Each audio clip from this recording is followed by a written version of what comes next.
Júlio 2, 2 Reis 20, verso 1 a 22, verso 2. Por esse tempo, Ezequias ficou doente e estava para morrer. O profeta Isaías, filho de Amós, foi visitá-lo e transmitiu-lhe a seguinte mensagem: Assim diz o Senhor, ponha suas coisas em ordem, pois você vai morrer. Não se recuperará dessa doença. Quando Ezequias ouviu isso, virou o rosto para a parede e orou ao Senhor. Ó Senhor, lembra-te de como sempre te servi com fidelidade e devoção, e de como fiz o que é certo aos teus olhos. Depois, o rei chorou amargamente. Então, antes que Isaías deixasse o pátio intermediário, recebeu essa mensagem do Senhor: Volte a Ezequias, líder de meu povo, e diga-lhe: Assim diz o Senhor, o Deus de seu antepassado Davi. Ouvi sua oração e vi suas lágrimas. Vou curá-lo, e daqui 3 dias você sairá da cama e irá ao templo do Senhor. Acrescentarei 15 anos à sua vida e livrarei você e esta cidade do rei da Assíria. Defenderei esta cidade por causa de minha honra e por causa de meu servo Davi. Então Isaías disse: Preparem uma pasta de figos. Os servos de Ezequias fizeram a pasta e a empalharam sobre a ferida, e Ezequias se recuperou. Ezequias tinha perguntado a Isaías: Que sinal o Senhor dará como prova de que ele vai me curar e de que irei ao templo do Senhor daqui a 3 dias? Isaías respondeu: Este é o sinal do Senhor de que cumprirá o que prometeu. Você prefere que a sombra do relógio do sol avance 10 graus ou recue 10 graus? É natural que a sombra avance, disse Ezequias. Isso seria fácil. Faça-a voltar 10 graus. O profeta Isaías orou ao Senhor e ele fez a sombra recuar 10 graus no relógio de sol de Agaz. Pouco tempo depois, Merodach-Baladã, filho de Baladã, rei da Babilônia, enviou cartas e um presente para Ezequias, pois soube que o rei tinha estado muito doente. Ezequias recebeu os mensageiros babilônios e lhes mostrou tudo o que havia na casa do tesouro: a prata, o ouro, as especiarias e os óleos aromáticos. Também os levou para conhecer seu arsenal e lhe mostrou tudo o que havia nos tesouros do rei. Não houve nada em seu palácio nem em seu reino que Ezequias não lhe mostrasse. Então o profeta Isaías foi ver o rei Ezequias e lhe perguntou: O que esses homens queriam? De onde vieram? Ezequias respondeu: Vieram da Babilônia, uma terra distante. O que viram em seu palácio? Perguntou Isaías. Viram tudo. Ezequias respondeu: Eu lhes mostrei tudo que posso, todos os meus tesouros. Então Isaías disse a Ezequias: Ouça esta mensagem do Senhor. Está chegando o dia em que tudo em seu palácio, todos os tesouros que seus antepassados acumularam até agora, será levado para a Babilônia. Não ficará coisa alguma, diz o Senhor. Até mesmo alguns de seus antepassados serão levados para o exílio. Eles tornarão eunucos e servirão no palácio do rei da Babilônia. Ezequias disse a Isaías: A mensagem do Senhor que você transmitiu é boa, pois o rei pensava: Pelo menos haverá paz e segurança durante minha vida.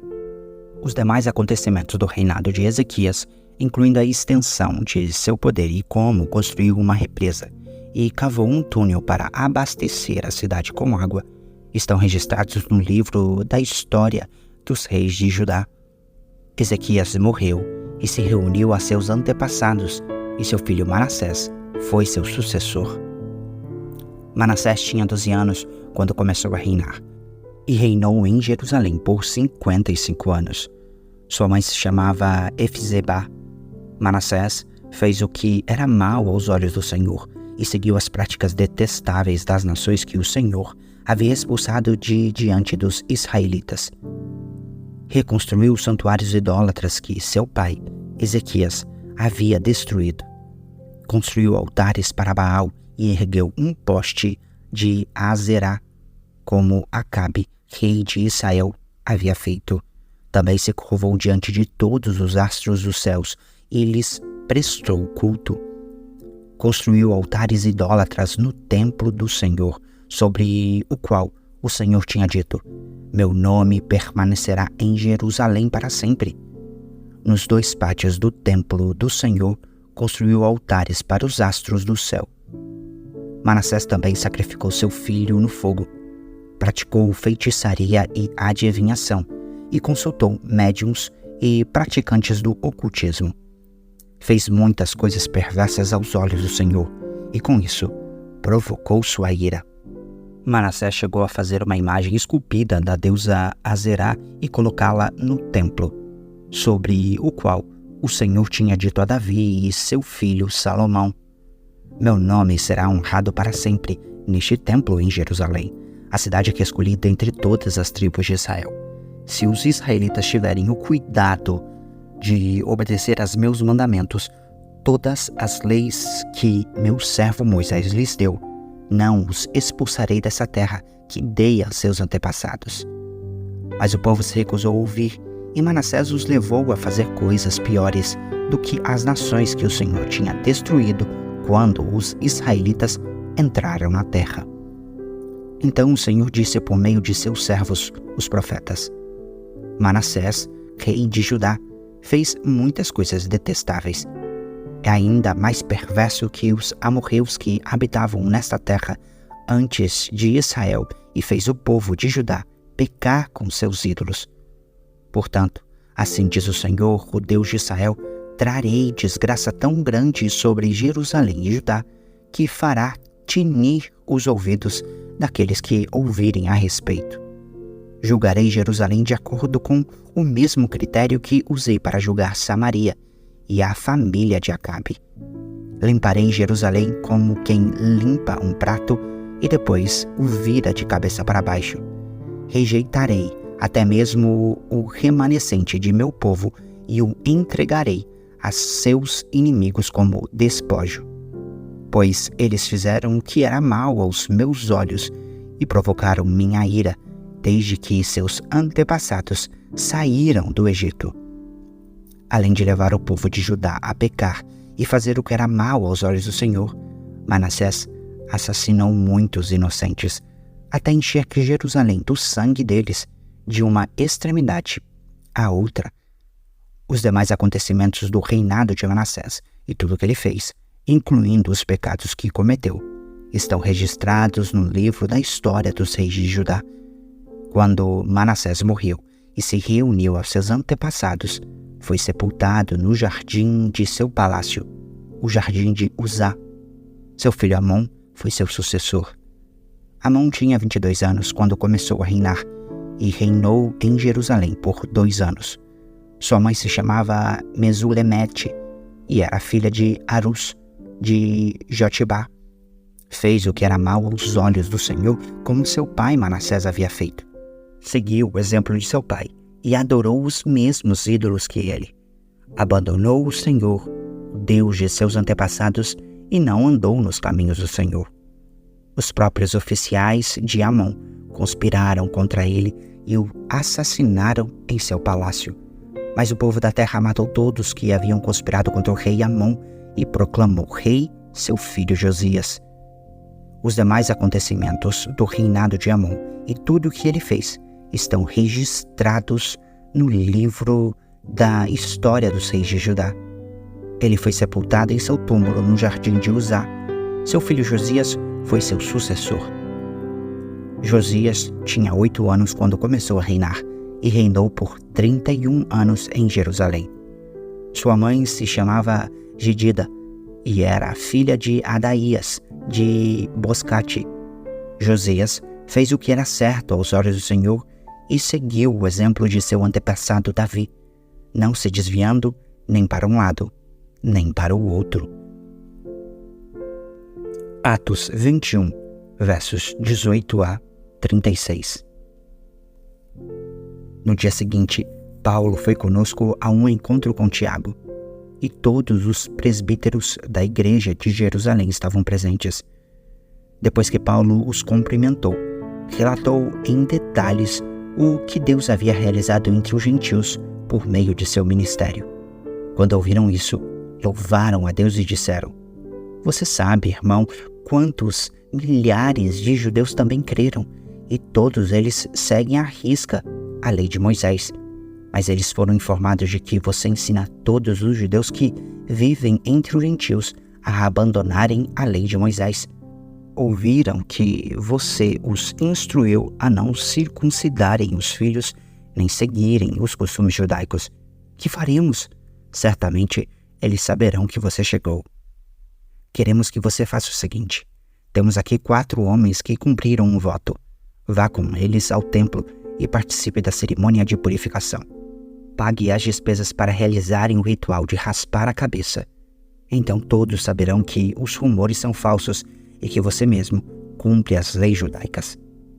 Quanto aos convertidos gentios, devem fazer aquilo que pedimos por carta: abster-se de comer alimentos oferecidos a ídolos, de consumir o sangue ou a carne de animais estrangulados e de praticar a imoralidade sexual." No dia seguinte, Paulo se purificou junto com aqueles homens e entrou no templo. Declarou quando terminariam os dias da purificação e quando seria oferecido sacrifício em favor deles. Estando 7 dias quase no fim, alguns judeus da província da Ásia viram Paulo no templo e incitaram a multidão contra ele. Agarraram-no gritando: "Homens de Israel, ajude-nos! Este é o homem que fala contra nosso povo em toda parte e ensina todos a desobedecerem às leis judaicas. Fala contra o templo e até profana este santo lugar, trazendo gentios para dentro dele." Antes tinha visto Paulo na cidade com Trófimo, um gentio de Éfeso, e concluíram que Paulo o havia levado para dentro do templo. Toda a cidade se agitou com essas acusações e houve grande tumulto. A multidão agarrou Paulo e o arrastou para fora do templo, e imediatamente foram fechadas as portas. Quando procuravam matar Paulo, chegou ao comandante do regimento romano a notícia de que toda a Jerusalém estava em rebuliço. No mesmo instante, ele chamou seus soldados e oficiais e correu para meio da multidão. Quando viram o comandante e os soldados se aproximarem, pararam de espancar Paulo. Então o comandante o prendeu e mandou que o amarrasse com 2 correntes. Em seguida, perguntou à multidão quem era ele e o que havia feito. Uns gritavam uma coisa, outros gritavam outra. Não conseguindo descobrir a verdade no meio de todo o tumulto, ordenou que Paulo fosse levado à fortaleza. Quando Paulo chegou às escadas, o povo se tornou tão violento que os soldados tiveram de levantá-lo nos ombros para protegê-lo.